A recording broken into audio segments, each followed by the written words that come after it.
सरकारी नोकरीतून टेबलाखालून कमाई करणारे भ्रष्टाचारी आणि सर्वसामान्यांच्या प्रश्नांची जाणीव नसलेल्या विरोधात लोकभजनाक चळवळीच्या वतीने ढब्बू मकात्या डिच्चू कावा गॅझेट प्रसिद्ध केले जाणार असल्याची माहिती ॲडव्होकेट कारभारी गवळी यांनी दिली। यापुढे सरकारी नोकरीतून पगार, त्याशिवाय टेबलाखालून कमाई आणि मरेपर्यंत पेन्शन या गोष्टी काम न करता चालू शकणार नसल्याचे लोकभजनाक चळवळीच्या वतीने जाहीर करण्यात आले। लोकांबाबतची भक्ती, लोकांच्या प्रश्नांचे ज्ञान आणि ते सोडवण्याचे तंत्र, त्याशिवाय खऱ्या अर्थाने लोकांना न्याय मिळवून देण्यासाठी कार्य सरकारी नोकरदारांना करावे लागणार आहे।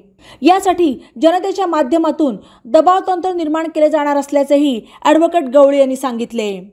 भ्रष्टाचारी नोकरांविरोधात मोहीम यशस्वी करण्यासाठी ॲडव्होकेट कारभारी गवळी, ओम कदम, अशोक सब्बन, प्रकाश थोरात, जालिंदर बोरुडे, शाहीर कान्हू सुंबे, विठ्ठल सुरम, अशोक भोसले आदी प्रयत्नशील आहेत। बातम्यांसाठी ई-नवा मराठा यूट्यूब चॅनलला सबस्क्राइब करा आणि बेल आयकॉनवर प्रेस करा।